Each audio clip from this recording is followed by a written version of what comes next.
시장에서는 학생들의 어휘력이 부족하다라는 것에 포인트를 두고 우리 한국 학생들의 문해력이 심각하다라고 진단을 하는데요. 이건 비단 어휘력의 문제가 아닙니다. 진짜 저는 안타까운 게 우리 대학생들이 정말 요새 책을 안 읽고 조금만 어려운 글을 봐도 이해를 못해요. 지난 회차에서 보았듯 서울대 내의 문해력 실종은 사실이었습니다. 대체 왜 이런 일이 벌어졌을까요? 이번 회차에서는 문해력 실종의 원인, 사건의 용의자들을 낱낱이 추적해봅시다.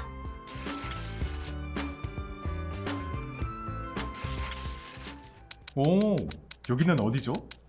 서울대학교 락페스티벌 행사장이래요. 학생들은 문해력 실종의 원인을 알고 있지 않을까요? 한번 물어보자고요.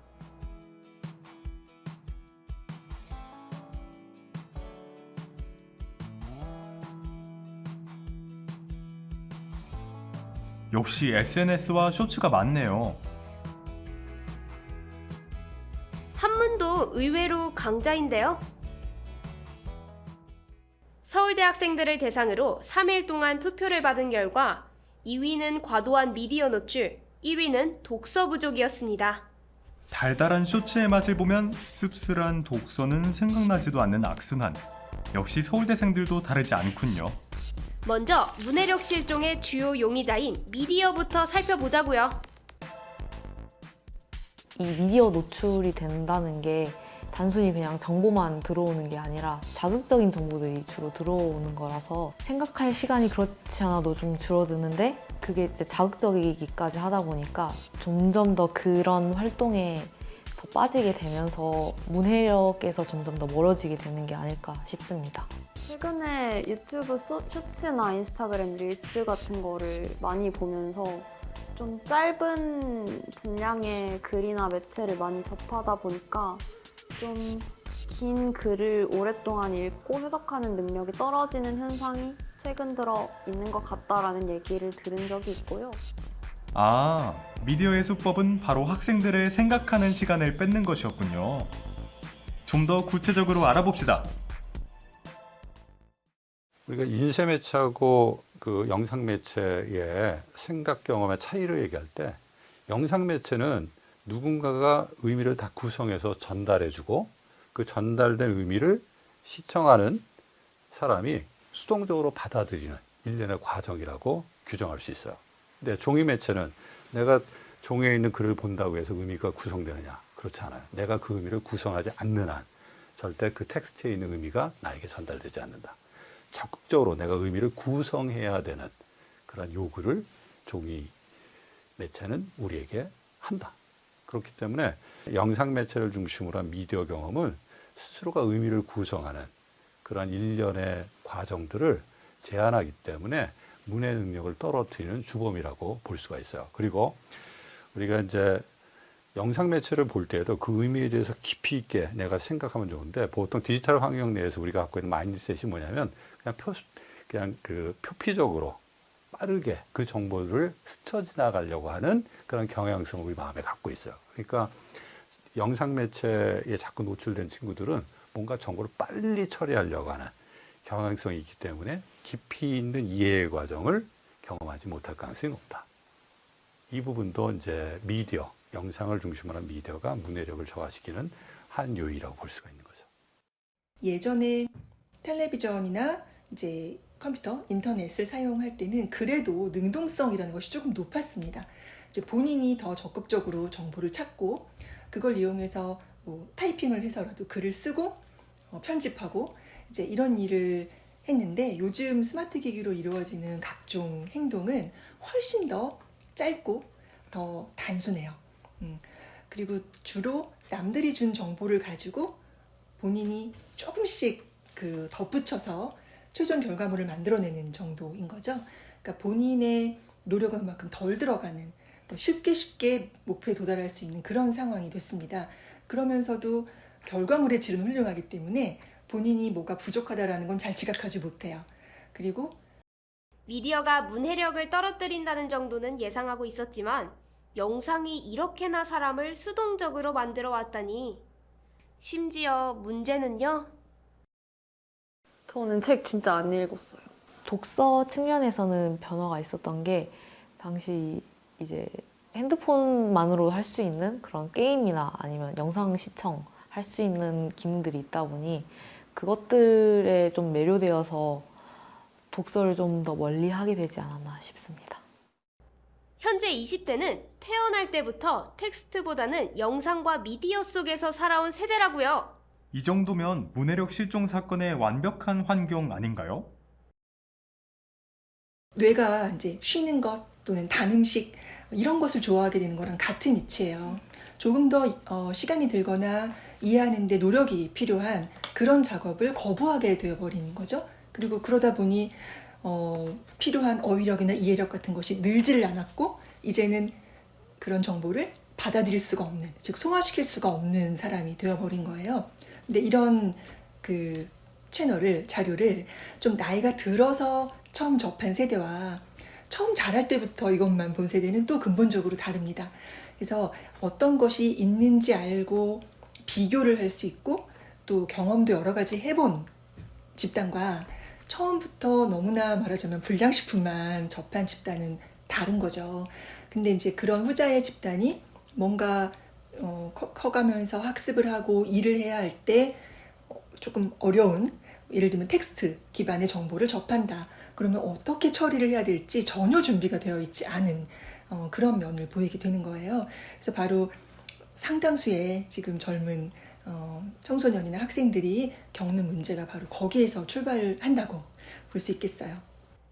에이, 그래도 서울대생이면 학창 시절에 좀 읽었을 텐데 유년 시절 약해진 문해력이 지금도 영향이 있다고요? 초기 문해력이 중요한 이유가 그거예요.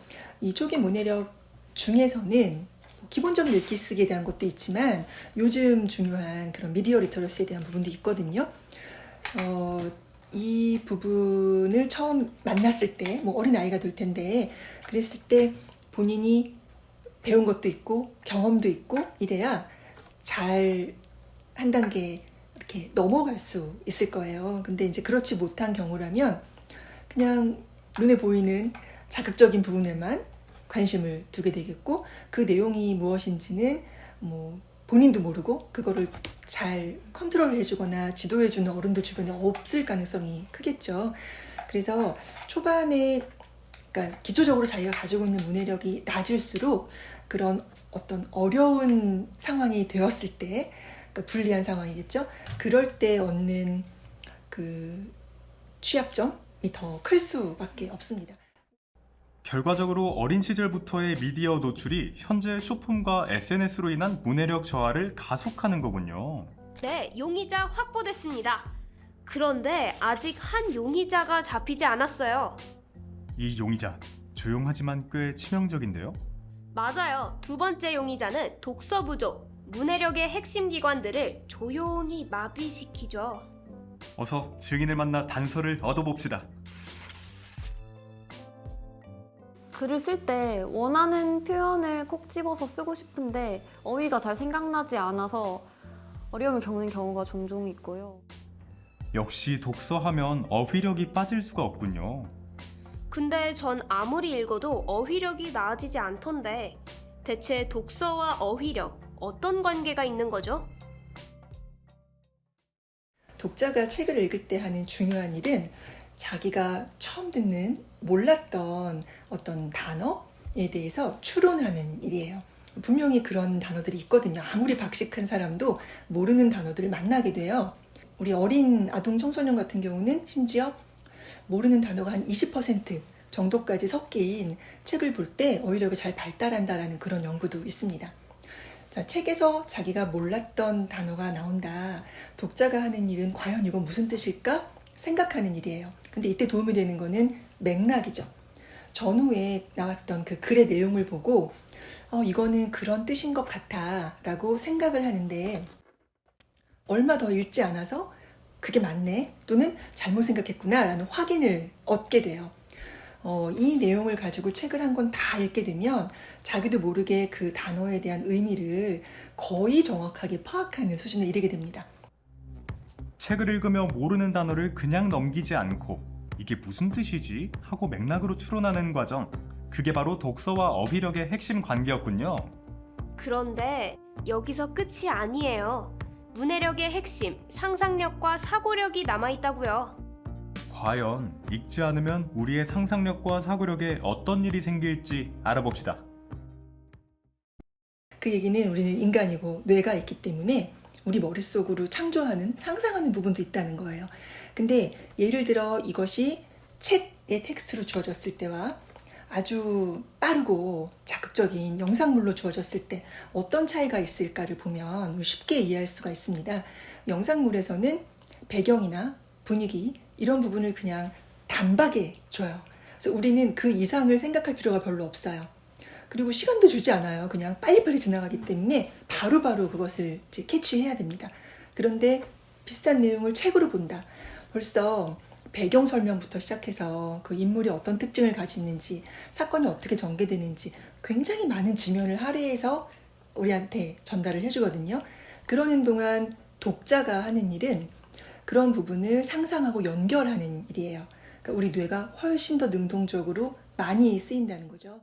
독서를 하지 않으면 상상력과 사고력이 약해져 글의 의미를 깊이 이해하고 해석하는 문해력이 떨어질 수 있다는 말이네요. 이제 모든 용의자는 확보했나? 얼른 끝내고 가시죠. 제보예요. 새로운 용의자가 등장했다는데요. 네? 또 있다고요? 교과서나 강의 노트 등을 읽을 때라든지 그런 내용들을 읽을 때 글을 잘 이해하지 못해서 챗GPT한테 물어보거나 저는 과제를 비롯해가지고 일상생활에서도 GPT를 굉장히 많이 활용하고 있거든요.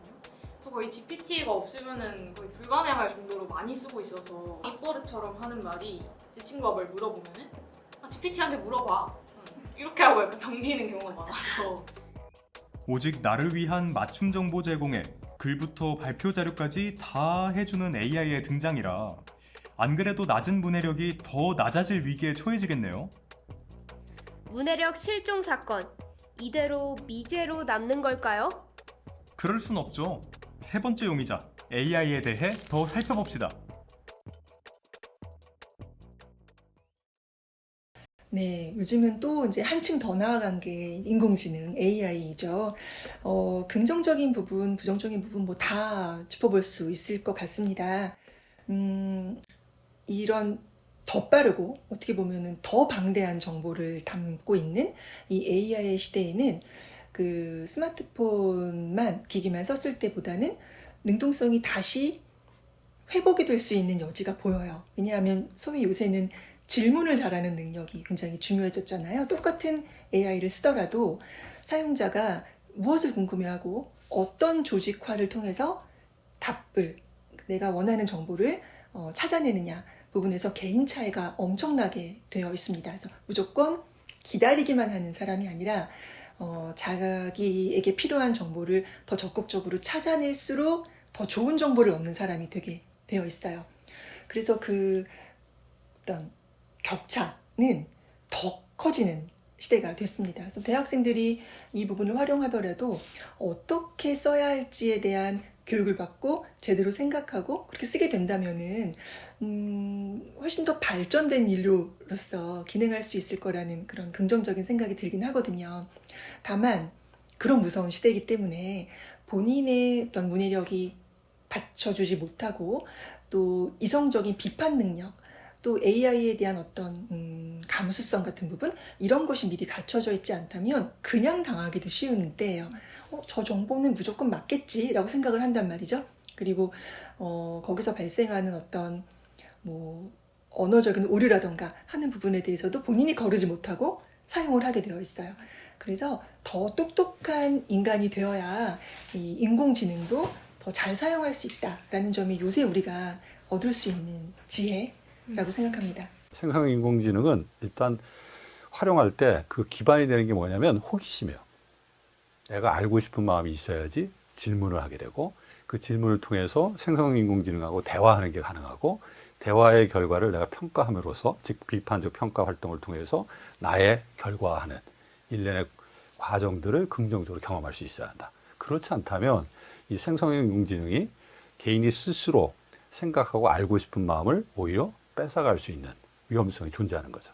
결국은 생성인공지능을 지적 도구 또 지적 파트너로서 활용하는 긍정적 경험을 학생들이 갖게 되면 자신의 능력을 신장시키는 데 있어서 되게 중요한 도구가 될 수 있는 건 틀림없다. 그런데 지금 보면은 생성인공지능을 자기의 지적 능력 또는 생각의 어떤 그 깊이를 강화시키는 방향으로 생성인공지능을 정말 깊이 있게 사용하느냐에 대해서 질문해 보면 그렇지 않은 경우가 많아요. 즉 그냥 생성인공지능에게 필요한 것들 던져주고 생성인공지능이 제시해준 결과들 그냥 활용하는 것에서 그치기 때문에 실제 나의 능력을 변화시키는 경험 또는 도구로서 활용되지 못한 거죠. 그리고 일련의 이러한 그 표면적 경험을 넘어서려면 적어도 그 주제와 관련해서 이 생성형 인공지능하고 대화할 수 있는 일단은 준비가 필요해요. 내가 준비가 안 돼 있는데 준비가 안 된 상태에서 어떤 주제에 대해서 같이 대화를 나눈다? 불가능합니다. 그 대화에서 내가 많은 것들을 얻을 수 있다? 거의 어려워요. 왜? 내가 아는 게 없으면 더 아는 것이 많은 사람의 의견을 그냥 일방적으로 수용하는 그러한 그 일들이 더 많이 발생할 수 있거든요. 수동적 수용의 경험들은 개인이 생각하고 내가 더 알고 싶은 마음을 확장하는 데 있어서는 긍정적이지 못합니다. 이제 세 번째 용의자 AI까지 파악했어요. 지적 호기심을 빼앗는 방식이라니. 그런데 AI는 잘 활용만 하면 지적 파트너로도 충분히 쓸 수도 있다는 게 좀 걸리긴 하네요. 그럼 이번 사건의 주요 용의자는 사고의 능동성을 제한시키는 미디어 노출, 어휘력부터 사고력, 상상력을 저해시키는 독서 부족.